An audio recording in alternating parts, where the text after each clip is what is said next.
नमस्कार, होमबिल टीवी भारत में स्वागत है। लखनऊ में कल आयोजित होने वाले नीट परीक्षा को लेकर प्रशासन और पुलिस ने व्यापक तैयारियां पूरी कर ली है।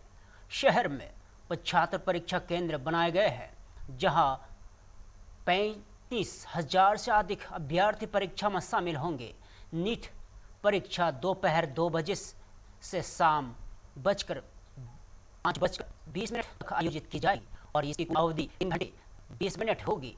परीक्षा की सुरक्षा व्यवस्था को लेकर लखनऊ पुलिस लाइन में संयुक्त पुलिस आयुक्त कानून एवं व्यवस्था बबलू कुमार ने वरिष्ठ पुलिस अधिकारियों के साथ समीक्षा बैठक की और बैठक में परीक्षा केंद्र की सुरक्षा, यातायात प्रबंधन और नकल रोकने के लिए विशेष निर्देश दिए गए और प्रशासन के अनुसार सभी परीक्षा केंद्र पर सीसीटीवी कैमरों की निगरानी रहेगी। केंद्र के 50 मीटर दायरे में किसी भी प्रकार की पार्किंग की अनुमति नहीं होगी। जिन परीक्षा केंद्र की बाउंड्री वॉल छोटी है, वहां अतिरिक्त पुलिस बल तैनात किया जाएगा। अभ्यर्थियों को केवल एडमिट कार्ड, आधार कार्ड और पासपोर्ट साइज फोटो ले जाने की अनुमति होगी, जबकि mobile phone, smart watch, Bluetooth device समेत सभी इलेक्ट्रॉनिक उपकरण प्रतिबंधित हो रहेंगे। और पुलिस ने स्पष्ट किया है कि परीक्षा के दौरान किसी भी प्रकार की लापरवाही या गड़बड़ी पर सख्त कार्रवाई की जाएगी। कल लखनऊ में नीट का एग्ज़ाम लखनऊ के 75 सेंटरों पर हो रहा है और इस एग्ज़ाम को लेकर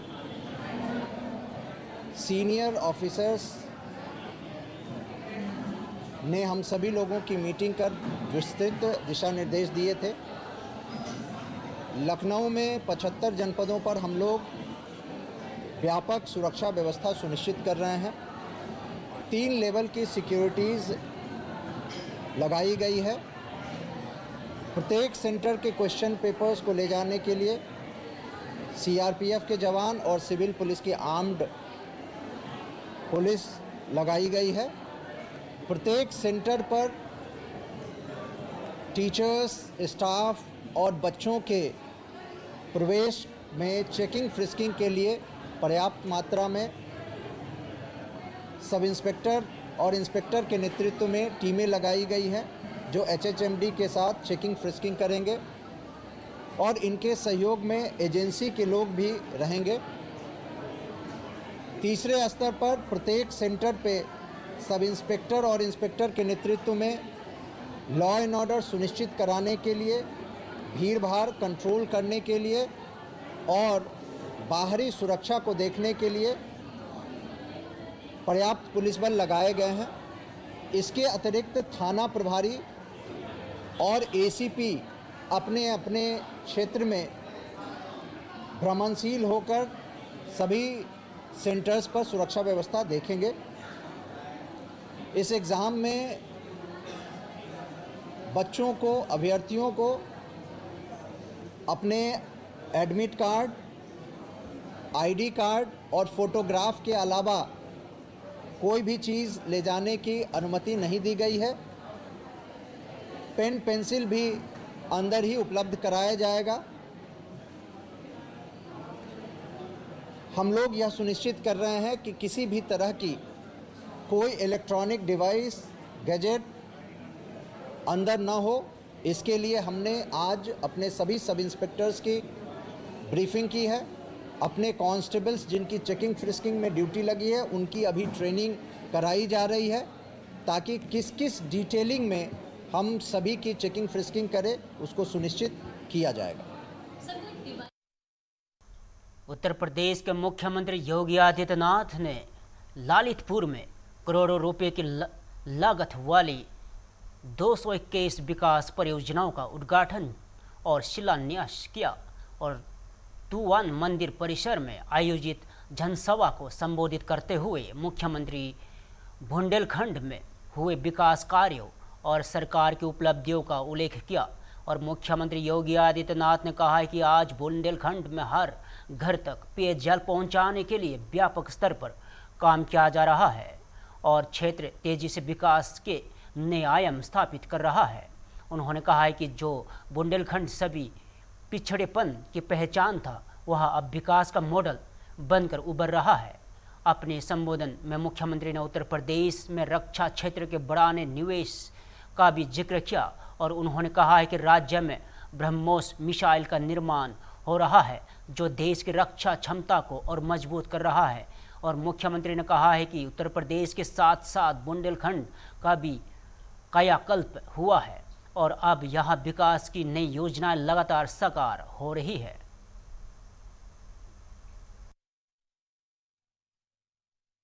घड़ा लेकर के नहीं, हर घर नल की योजना साकार हो रही है बुंदेलखंड के अंदर।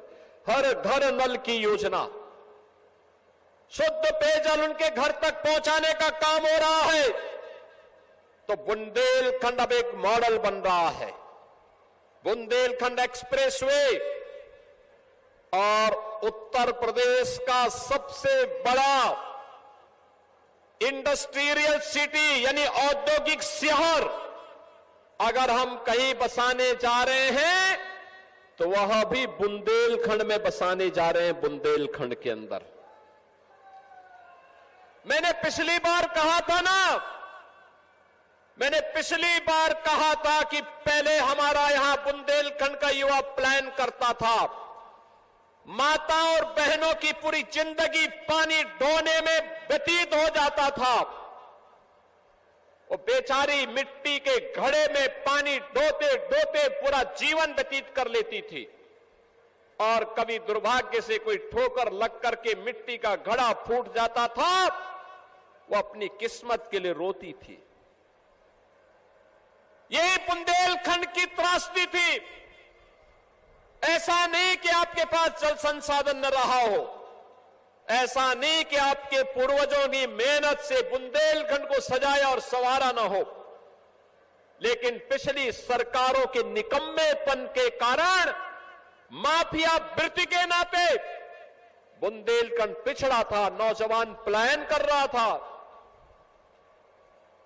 माफिया हावी थे।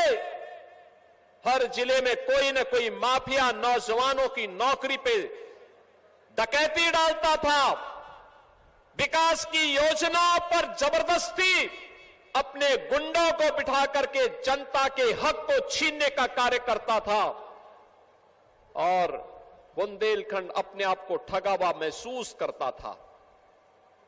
बहनों और भाइयों, मैंने पिछली बार कहा था कि हम डिफेंस मैन्युफैक्चरिंग कॉरिडोर के हब के रूप में बुंदेलखंड को भी बस डेवलप करेंगे। और अब आपने देखा होगा यूपी के अंदर डिफेंस मैन्युफैक्चरिंग कॉरिडोर में जो मिसाइल बन रही है, ब्रह्मोस मिसाइल यूपी के अंदर बन रही है। और ये ब्रह्मोस मिसाइल जब दगी थी ऑपरेशन सिंदूर में तो पाकिस्तान के छक्के छुड़ा दिए थे। पाकिस्तान त्राही माम करते हुए दुनिया के अंदर जान की भीख मांगने के लिए मजबूर हो रहा था। यह है नए भारत की ताकत और नए भारत की ताकत का नेतृत्व दे रहे देश के यशस्वी प्रधानमंत्री श्री नरेंद्र मोदी जी और उन्हीं के मार्गदर्शन में उत्तर प्रदेश के साथ साथ बुंदेलखंड की भी व्यापक कायाकल्प हुई है। ये कायाकल्प की कहानी नौजवान के लिए नौकरी और रोजगार की है, बहन और बेटियों की सुरक्षा और उनकी समृद्धि से है। अब यहां की बहनें मिट्टी के घड़े में पानी ढोने के लिए नहीं, बल्कि बलेनी मिल्क प्रोड्यूसर के माध्यम से कैसे महिला स्वयंसेवी समूह तेजी के साथ आगे बढ़कर के अपनी आय बढ़ा सकती है, इसका मॉडल बन रही है। और उस मॉडल का प्रतीक कोई बन रहा है तो हमारा बुंदेलखंड बन रहा है, झांसी बन रहा है, ललितपुर बन रहा है। अब तो यहां पर विकास की योजनाएं, वर्षों से लंबित सिंचाई की परियोजनाओं को तेजी के साथ आगे बढ़ाने का काम किया गया है। आज आप देख रहे होंगे कभी अर्जुन सहायक परियोजना कई दशकों से लंबित थी, आज पूरी हो गई। रतौली बांध बावनी बांध, कसनौदा बांध, मझगावा और चिल्ली स्प्रिंकलर सिंचाई परियोजनाओं ने आज बुंदेलखंड के अन्नदाता किसानों की किस्मत को बदला है। उड़ीसा के मयूरभंज में प्रधानमंत्री नरेंद्र मोदी ने जनसभा को संबोधित करते हुए केंद्र और राज्य सरकार की जन कल्याणकारी योजनाओं पर प्रकाश डाला। प्रधानमंत्री ने कहा है कि डबल इंजन सरकार की सबसे बड़ी विशेषता यह है कि खुद जनता तक पहुंचकर उनके समस्याओं का समाधान करने का प्रयास करती है। प्रधानमंत्री मोदी ने कहा है कि सरकार का उद्देश्य आम नागरिकों को सरकारी सेवाओं और योजनाओं का लाभ आसानी से उपलब्ध कराना है, ताकि उन्हें अपनी समस्याओं के समाधान के लिए अनावश्यक कार्यालयों का चक्कर न लगाना पड़े। उन्होंने कहा है कि सरकार तकनीक, पारदर्शिता और सुशासन के माध्यम से सेवाओं को लोगों के दरवाजे तक पहुंचाने का काम कर रही है। प्रधानमंत्री ने जन कल्याण और विकास का सरकार की सर्वोच्च प्राथमिकता बताया। डबल इंजन सरकार की डबल विशेषता ये है कि वो खुद जनता तक पहुंचती है। हमारा प्रयास है कि सामान्य नागरिक को किसी समस्या के समाधान के लिए।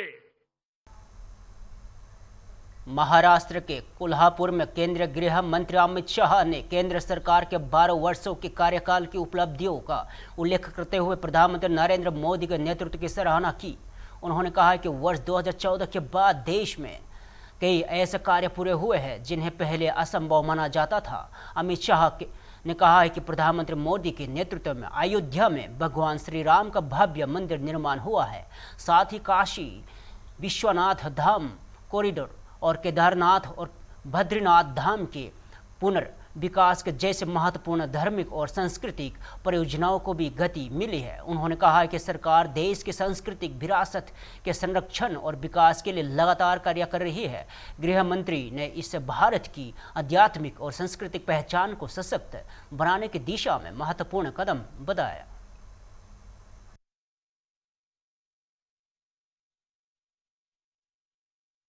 देश भर में आयोजित होने वाले नीट यूजी 2026 परीक्षा को लेकर तैयारियां अंतिम चरण में है और दिल्ली में सरकार के मंत्री आशीष सूद ने परीक्षा व्यवस्था और अभिभावक की सुविधाओं को लेकर किए गए इंतजामों की जानकारी दी। और आशीष सूद ने कहा है कि केंद्रीय शिक्षा मंत्रालय में परीक्षा के आयोजन में पूरी सावधानी बरत रहा है। उन्होंने बताया कि बड़ी संख्या में अभिभावकों अपने बच्चों के साथ दूर दराज से परीक्षा केंद्र तक पहुंचने, इसलिए उनकी सुविधा के लिए विशेष प्रबंध किए गए हैं। और उनकी मंत्री ने बताया है कि प्रत्येक परीक्षा केंद्र पर लगभग 2000 से 2500 वर्ग फीट क्षेत्र में कूलिंग जोन बनाए गए हैं, जहां अभिभावक गर्मी से राहत के साथ आराम से प्रतीक्षा कर सकेंगे। और उन्होंने कहा कि मुख्यमंत्री रेखा गुप्ता स्वयं परीक्षा तैयारियां लगातार पर समीक्षा कर रही है और ताकि परीक्षार्थियों और उनके परिजनों को किसी भी प्रकार की परेशानी न हो।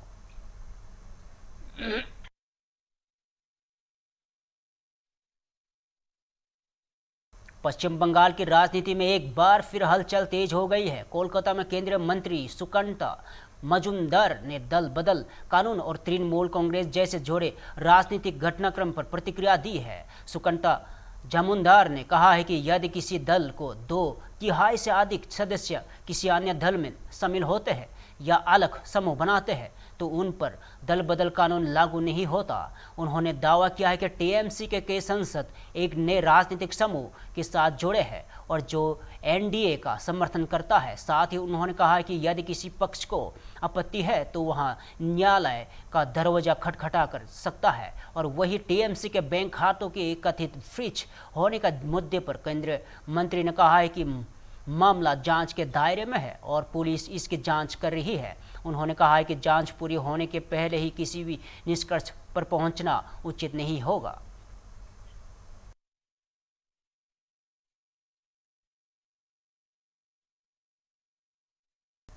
महाराष्ट्र के कोल्हापुर में उप मुख्यमंत्री एकनाथ शिंदे ने पावन राजे निबल कर हत्याकांड में आज सीबीआई कोर्ट के फैसले पर प्रतिक्रिया दी है। उन्होंने इस फैसले को दुर्भाग्यपूर्ण बताते हुए कहा कि एक बेहद गंभीर मामला था जिसमें पीड़ित परिवार और आम लोगों के न्याय की उम्मीद थी। एकनाथ शिंदे ने कहा है कि करीब 2 दशक पुराने इस मामले में अदालत ने किसी आरोपियों को बरी कर दिया है। उन्होंने कहा है कि फिर परिवार को विश्वास था कि आरोपियों को सजा मिलेगी, लेकिन अदालत के फैसले में उन्हें निर्दोष करार दिया गया है। और उप मुख्यमंत्री ने बताया कि मामले को लेकर उन्होंने मुख्यमंत्री देवेंद्र और फडणवीस ने केंद्रीय गृह मंत्री अमित शाह से चर्चा की है और उनके अनुसार यह गृह मंत्री ने आश्वासन दिया है कि सीबीआई इस फैसले को उच्च न्यायालय में चुनौती देगी और आगे कानूनी लड़ाई लड़ेगी।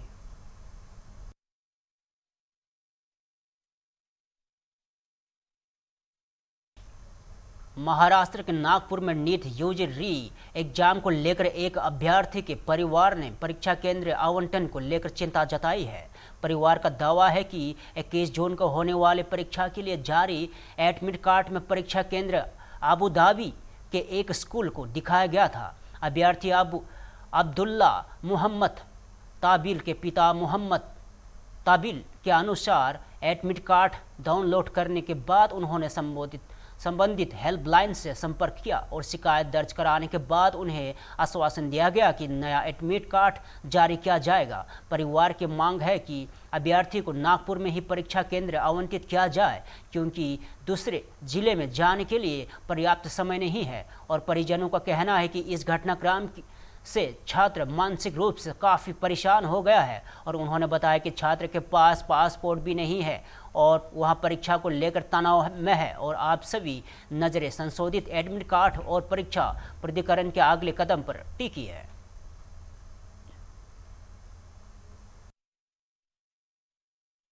दिल्ली में बसपा नेता शहजाद पूनावाला ने कांग्रेस नेता राहुल गांधी और विपक्षी गठबंधन को लेकर तीखा हमला बोला है। उन्होंने कहा है कि राहुल गांधी की राजनीति को लेकर सहयोगी दलों के बीच असमंजस की स्थिति बनी हुई है। और शहजाद पूनावाला ने दावा किया है कि डीएमके ने राहुल गांधी के नेतृत्व को लेकर अपनी असहमति जाहिर की है। उन्होंने आरोप लगाया कि कांग्रेस एक और अपने सहयोगी दलों के साथ गठबंधन बनाए रखना चाहती है, वही दूसरी ओर क्षेत्रीय दलों के साथ अलग राजनीतिक समीकरण भी साथ रही है। और बसपा नेता ने कहा है कि विपक्षी दलों के भीतर नेतृत्व को लेकर स्पष्टता का अभाव है और कई दल राहुल गांधी के नेतृत्व में आगे बढ़ने को तैयार नहीं है। उनके इस बयान के बाद विपक्षी गठबंधन की एकजुटता को लेकर राजनीतिक बहस तेज हो गई है।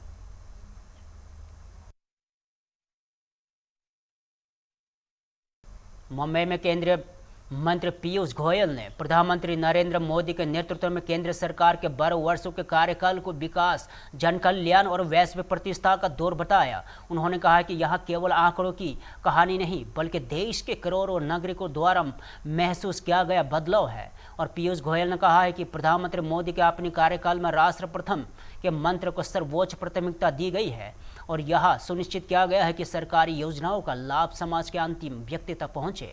उन्होंने दावा किया कि प्रधानमंत्री मोदी आज भारत के नहीं बल्कि वैश्विक स्तर पर भी सबसे लोकप्रिय नेताओं में से शामिल है। और केंद्रीय मंत्री ने प्रधानमंत्री के हालिया विदेश यात्रा का उल्लेख करते हुए कहा कि G7 शिखर सम्मेलन और विभिन्न देशों के साथ हुई द्विपक्षीय बैठकों में वैश्विक मंच पर भारत की भूमिका को और मजबूत किया है। और उन्होंने कहा कि वैश्विक चुनौतियों के बीच भारत तेज विकास के साथ शांति और स्थिरता का संदेश देने वाला देश बनकर उभारा है। फिलहाल के लिए इतना ही। ताज़ा खबरों देखते रहो हम बोलते भी भारत।